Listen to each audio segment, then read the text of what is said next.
Hello and welcome back to the Lincoln Loco 2. Today we've got two massive games against Frickley Athletic and then Pontypridd Collieries. Frickley are sitting top of the table, so it's a huge game today. Last episode we played Hanwell, who were top of the table. It's now Frickley who are at the top. We can't get easy games really, can we? We can't get easy games. Since you were last here, not much has happened. Only two games we played in between last episode. Both of them were wins though. We started off with a 3-0 win against Loughborough Dynamo. Connor Robinson with 2 of the goals and Bailey Mummery with the other one. Now, with Bailey Mummery, I've completely missed a trick there last episode. How have I not nicknamed him to Mum? Because that would be so much easier. Just nickname him to Mum. So we'll do it now because I feel like an idiot for not doing it already. We had Dad in the real deal. So I feel like it's only necessary that we have Mum in the Lincoln Loco 2. So here we go. Mum is now in the attacking midfield for us. What a player. Second game we played was a 1-0 win over Colton Town, and Mum scored the goal in the 90th minute. Mum has been superb since I'm laughing. I just can't get over it. Mum has been a phenomenal signing since we signed him. Either way, we won the game just about in the 90th minute. So we go into 5th in the table, which is good. We're into the playoffs now. Fortunately for us, Hanwell, who had an 11-point lead on us, have capitulated in their past few games. They've lost them, which means that they are now only 5 points ahead of us and have dropped down to 2nd in the table. Frickley Athletic overtake them. As I say, we're playing them today. They're 6 points ahead of us, but we'll go down to 3 if we beat them today, and I really think we can do it. We played them earlier on in the season, and we drew 1-1. But it was one of those games at the start of the season where we just kept missing loads of chances, like we have done all season, actually. We've missed loads of chances all season. But that was one of the games that we really should have won. So hopefully today we can actually beat them. Connor Robinson, still top scorer in the league as well on 16 goals, 4 above Dean Stamp from Bristol. So that's good. Hopefully Robinson. This is the lineup then for the game against Frickley. I think it's the same lineup that we had for last episode. We did change things in between episodes a little bit. We did bring on, we brought Callum Smith on for 2 games, or 1 game actually, to give him a run out, because I've not really been massively pleased with the left wing, and Callum Smith last season was the best player we had in the second half of the season. So he's been quite hard done by being in the reserves all season. So we decided to play him. He wasn't brilliant, which is unsurprising really, considering he's not played at all this season. But we're going to bring out the big guns again for this game. So Emery starts in goal with Roberts, Jacqueline, Idahan and Walker as that back line. Holmes and Skolbeard retain their positions in midfield. Kelly and Harry Robinson on the wings. Mum in that attacking midfield position. Bloody hell, Mum in the attacking midfield. And then Connor Robinson starting up front as a pressing forward. Right then, a home game today against Frickley. This has all the makings for an absolute classic, and this could decide the title later on in the season. I mean, considering they're top of the table, I wouldn't be too upset with a draw, but we missed out on the win earlier on in the season, so a win today would be huge. First highlight of the game then looks like it might be coming towards us as Jacqueline puts the ball upfield to no one really, but Holmes makes the interception, puts it out to Kelly, who just can't quite get there, but Connor Robinson picks up a loose ball, he's in one-on-one, and the goalkeeper puts it in the back of the net for his 19th goal of the season total. 5 minutes into the game, we're already 1-0 up against the league leaders. It puts us temporarily into 4th position, which is beautiful. Of course, today, if we're winning the game today will help us with the goal difference and take Frickley's down, so that's going to be really good. Frickley play the ball out to the right-hand side of the pitch, their right-hand side, put the crossing, Walker gets in the way, it's not cleared properly, and it's a good job the shot was over. I thought Emery made the save, but it went over the bar there. We switched off defensively there. We need to be completely focused in this game. I'll tell you what, if we win this game, I'm going to start getting excited. Connor Robinson picks up the interception, puts the cross in. That was a great interception from the free kick there, or the throw-in rather. Should have done a little bit better, I think, with the cross, or maybe trying to run in the box himself. But either way, coming on the counter-attack now, are Frickley at the end of the pitch, putting it just wide of the pitch, of the goal rather. They're looking dangerous. We've got to be careful of this. That's a few times now at the back we've looked slightly shaky. As I was saying though, winning this game today would make me very excited for the second half of the season. Corner again for Frickley. They keep coming at us. I feel like there is going to be a goal coming for them at some point. Although Harry Robinson, gets on the end of the ball there. He's in behind his defenders. Into Connor Robinson, who's got space to run. 3 players at the far post. Can we pick one of them out? Roberts puts it in. Kelly gets on it at the near post. In the back of the net. 2-0. What a counter-attack that was. And suddenly we're looking like we're escaping now from Frickley Athletic. They gave us a little bit of a shake. 2-0 is a much nicer place to be than 1-0 as well. Obviously 3-0's better. If we can get a third one, lads, do it. I'll tell you what, Mum has turned us around. I feel like we have got a little bit more clinical since Mum has been in the side, which is, I mean, we don't need to be more clinical if Skolesbeard is doing things like that. 3-0 against top of the table, Frickley Athletic. This is what I'm talking about. We should have been playing like this all season. Technically, to an extent, we have been playing like this all season. We just haven't been capitalising on the chances. So many games I've been watching and doing this because we've missed easy chances. But now, since Mum's come into the side, we signed Mum. Since that's happened, we've really turned something around. We've turned the screw a little bit. I think perhaps Robinson playing in his more natural position of pressing forward is helping us out a little bit somehow. Maybe the shadow striker works a little bit better. Either way, the slight tactical change seems to have worked. Mum has been inspirational. Matt Cotton, who has been abysmal all season, he's not going to get a look in for the rest of the season, I don't think, if Mum carries on playing the way he has been. Cross comes in and Mum puts it just wide. Mum, I love you. Not only do you cook my tea for me, but you also score and assist plenty of goals. I say that, you're actually on a 6.6 today, Mum, so can you please up your game a little bit? Final act of the first half, perhaps Kelly puts a corner in cleared, and it looks like perhaps Frickley coming on the counter-attack just before half-time. Let's not concede. Huge tackle from Roberts. Can we now put the ball back on the... Can we put the ball back? Put the ball back where, Tom? What am I trying to say? Get the ball back in their box. Kelly gets his second of the game. 4-0 before half-time. What more can you ask for? Beautiful. Now, that was a first half. That was a first half. How Hanwell are winning, that's a little bit upsetting, actually. But they have had a man sent off just before half-time, so maybe Stanford can get back in it. That would be great if they could, to be fair. I mean, actually, after praising Mum, he literally is the worst player on our team right now. Everyone else in the green. Emery's pretty much in the green. He's on a 7, so that's one away from the green. Mum down a 6.8. Pick it up, Mum. Come on. I mean, quite the antithesis of the first half right now. Nothing has happened in this second half. But that's fine, though. We're 4-0 up, so... I mean, I'm fine just to see the game out. 4-0 up is a great scoreline. To try and break it up a little bit, here's a quick sub. Matt Cotton's come on, and Dickens have come on as well. Just to give him a little run out. They've not been playing much recently. Matt Cotton probably won't get much of a run in the side either. So if you can show me something, if the team's playing this well right now, surely they can bring him up as well. Show me what you can do, Matt Cotton. I'd love to see you actually do something. I mean, there's no highlights still, but... Hanwell are now drawing. So Spalding have brought it back to 4-3. Stanford, rather. So Hanwell have now lost the game pretty much. They're only 2 points ahead of us. Freakley 3, Morpeth are 4 points ahead of us. That is... Last episode, we were 11 points behind. But then all of them, apart from Morpeth, they're doing all right still. But Freakley and Hanwell crumbled somehow. I don't know why, but they have. So no highlights in the second half at all, apart from this closing one. We've won the game 4-0. That is a result that will win you a title. Chris Kelly was the man in that match. 9.4 and 2 goals in that game. Let's praise him, shall we? He's already perfect, so he doesn't really need it. But you were superb in front of goal last time. Keep it up. He's playing. Everyone's playing next game. I'm not making any changes to the lineup. Everyone was perfect. Watch us now lose to Pontypridd. 4-0. Watch that now happen. I can almost guarantee it. Potential issue with Palling, though.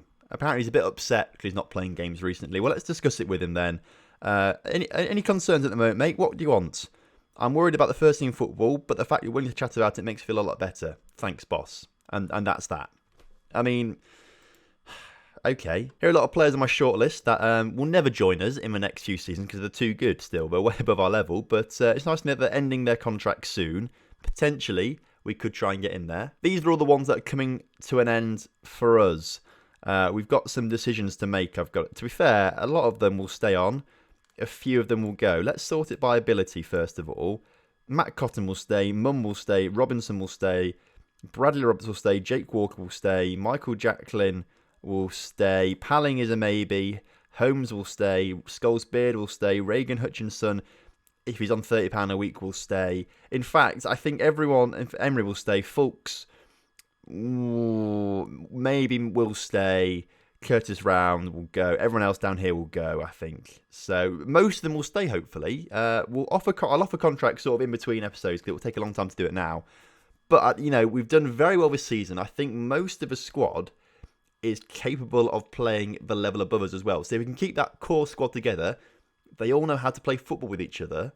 Hopefully that will mean we do well next season if we get promoted. That's my thinking, at least. And if we don't get promoted and we keep all the players... If we don't get automatic promotion next season, then clearly they're not good enough. So maybe we then do get rid of them, or maybe it's me. Maybe it's my fault.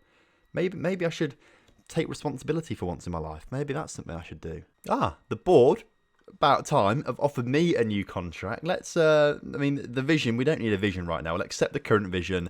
A new contract, £210 a week. You know what? I will take that £10 a week wage rise. I cut my wages by £400 last season, so I'll take a £10 a week wage rise. Everything else looks fine. Finalise that deal. We've got a new 1-year deal, which is nice. Hopefully, I won't get sacked in that time, because that'd be nice. Oh, Michael Emery as well, on the verge of the Evo Stick Northern Premier League Division 1 East clean sheet record. He's currently got 11. The existing record is 12. Come on, Michael. You've got plenty of games left this season to grab it. I believe in you. I don't understand these news articles. We're not having a contract stalemate. I've literally not offered anyone a contract yet. So how can there be a stalemate when I've not done any negotiations yet? Stop messing things up, media, please. Now, as I said, exact same lineup for this game against Pontypridd. If we lose it now, then it's... we need to find a scapegoat quickly. Actually, you guys, you're the scapegoat. If we lose today, it's the curse of the viewer. That's what we're deciding. If we win, though, it's not your fault that we won. It's me, as a tactical genius, siling mum. So, there we go. No action so far in this game, which is a little bit disappointing, I've got to say. After the goal fest that we had in the first half of the last game, at least Pontypridd have had no shots yet. We've had the 2, which isn't great, but at least they're not having any. As I say that, of course, they have a shot, which always goes... Oh, literally... I feel like when I say things a lot, the opposite happens, or I'm saying something really good and then something really bad happens. I feel like that happens too much for it to be a coincidence. Not that I'm a big believer in conspiracy theories, but I do believe in the conspiracy theory that Football Manager does listen to you, and it works a lot better when you've got a microphone plugged in a lot as well. Well, there we go then. Highlightless and goalless first half. What do we even say at half time? Let's just go aggressive, shall we? Let's go aggressive. Far from pleasing what I've just seen from this team. Everyone looks fired up. That's what I want to see. Fired up players who are going to score me goals in the second half. Morpeth are winning as well. So if we want to keep up with them, we need to win as well. Hanwell maybe drawing, I think. Yeah, they're winning. I think they could be winning. Maybe they're drawing. I can't remember. I don't know. Frickley, though, are losing. So a win today will put us ahead of Frickley in the table. So we need to win this game against Pontypridd. I mean, they're just below us in the table, actually, by 2 points. So it should be a tight game. But so should the Frickley game last game. We won that 4-0. So come on, lads. Where's the enthusiasm? Robinson is playing very poorly on a 6.2. So he's the candidate to go off. Jack Warrener is going to come on for him up front. We'll make him a poacher as well, because that's what he likes to be. So we've got 2 quite attacking players now in that attacking part of the pitch. That's a good phrase, Tom. I feel like I've said some stupid things this episode. I won't lie to you. I feel like I have said some stupid things. Once again, you know, this episode, all I've done is praise Mum. But Mum is currently the worst player on the pitch now that Robinson's come off it. So that's not great. Oh, finally a highlight. 67 minutes into the game, the first highlight is here. Emery on the ball, puts it up towards Walker. Walker coming forward down the right-hand side of the pitch with it. Not doing too much. Is about to get tackled. Doesn't get tackled. Into Harry Robinson. Harry Robinson into Skullsbeard. Mum, do something clever. Out to Roberts. That was a clever ball, actually. Roberts can put it across. Harry Robinson's there. McLeod makes an absolutely inspired save there to keep Pontypridd in the game. Corner comes in from Kelly. Resulting corner is clear, but only as far as Idaho, who shoots, and it's deflected and gone out of play for a throw-in. I want to see more of that. Come on, let's say push forward to the boys. Also, actually, Harry Robinson on a 6.4. That's not great. Matt Cotton can play on the right. So let's bring Matt Cotton on the pitch. See what he can do at attacking midfielder right. Holmes with free kick now. Hits the wall. And the Pontypridd players pick it up. That's never a good sign. Potentially a counter-attack for them coming forward now. Although, no, it's still a counter-attack coming as they pass it around the midfield. They're quite slow to counter-attack, actually. Dodd on the ball back to Boyd. Come on, can we get a tackle in there? Green, not quite in behind. Oh, no. You hate to see that. Roberts, stop messing around. And it's the curse of the viewer. Curse of the viewer. Oh, that's really annoyed me. Very attacking. Pontypridd go ahead of us in the table. We're now 7 points behind Morpeth if we lose this game. This was not part of the script, lads. Not part of the script. Encourage. Let's try and encourage them in the last 10 minutes. He's not playing again, Roberts, until the next game, because he actually is quite good. So we will leave. I don't mean it, Roberts. I'm just cross with you right now. Don't pass it back to Emery again. You'll mess it up again. Walker now on the ball. Walker is what I meant to say. Cotton on the ball now coming forward with it. Gets past his man into Skullsbeard. Let's grab the equaliser now. Mum on the ball. Out towards Walker once again. You can put the cross in. Puts it in towards Kelly. Another save by the keeper. This keeper is decent. Oh, don't do this to me, Football Manager. We did so well last game. We did so well. Skullsbeard. Finish it. It's... How many of these chances are we going to miss? How many? Oh, come on. We've lost the bloody game. We've lost it. All over here at Ashby Avenue. Pontypridd 1, Lincoln 0. Because of a stupid back pass. It kind of makes up for all the own goals that we were aggressive. And we're unlucky out there. I'm going to say unlucky because we were unlucky. It was a stupid back pass. We kind of owed to us though, I suppose. We picked up 6 points because of own goals going in our favour. We probably overdue something like that happening to us. So we can't be too cross. Still a long way to go in the season, Tom. Just think about that. Still a long way to go. We can still make up the points. It's just not a nice way to end the episode. Also, the curse of the viewer is a real thing. It is a real thing. Positive thing is we are still in the playoffs. We still have the best goal difference in the league. I mean, we'll be fine. We'll be fine. There's still a long way to go, Tom.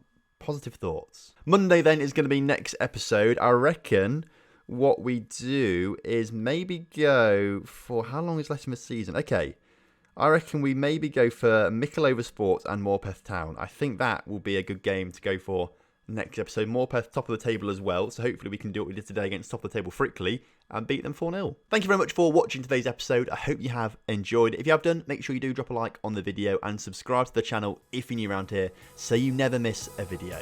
I'll see you next time for some more Lincoln Loco action.